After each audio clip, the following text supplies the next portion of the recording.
Hi friends, welcome to my channel.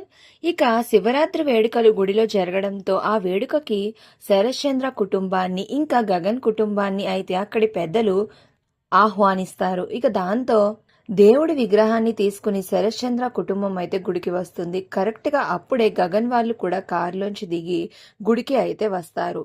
వాళ్ళిద్దరూ ఒకరినొకరు కోపంగా చూసుకున్న తర్వాత గుడిలోకి అయితే వెళ్తారు. ఇక అప్పుడు పెద్దలు వచ్చి నమస్కారం శరశ్చంద్ర గారు అని శరశ్చంద్రకి అంటూ ఉంటారు. ఇక అప్పుడు శరశ్చంద్ర కోపంగా మమ్మల్ని ఒక్కరినే పిలుస్తారు అని అనుకున్నాం, నా శత్రువుని కూడా పిలిచినప్పుడు నాకు ఒక మాట ముందు చెప్పాలి కదా అని శరశ్చంద్ర పెద్దల్ని ప్రశ్నిస్తూ ఉంటాడు.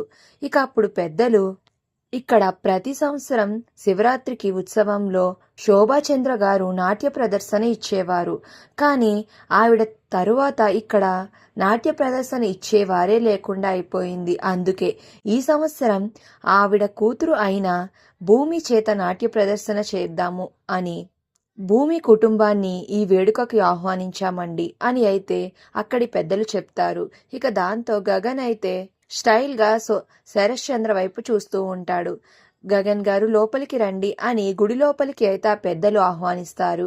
ఇక గగన్ అయితే గుడి లోపలికి వెళ్తాడు. తరువాత శరశ్చంద్ర వాళ్ళు కూడా గుడి లోపలికి వెళ్తారు. ఇక గుడిలో ఒక పక్కకి వెళ్లి బిందుని తీసుకుని అపూర్వ, నక్షత్ర అయితే ఒక ప్లేస్లో నుంచుని ఉంటారు.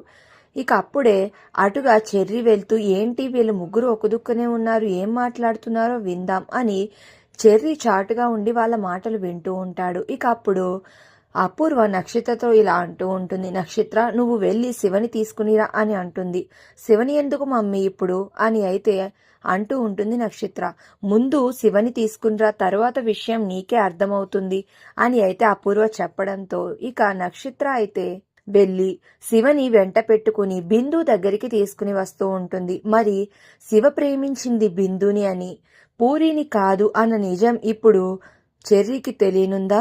అసలు ఇప్పుడు ఏం జరగనుంది అనేది నెక్స్ట్ రివ్యూలో తెలుసుకుందాం. వీడియో నచ్చితే ప్లీజ్ సబ్స్క్రైబ్.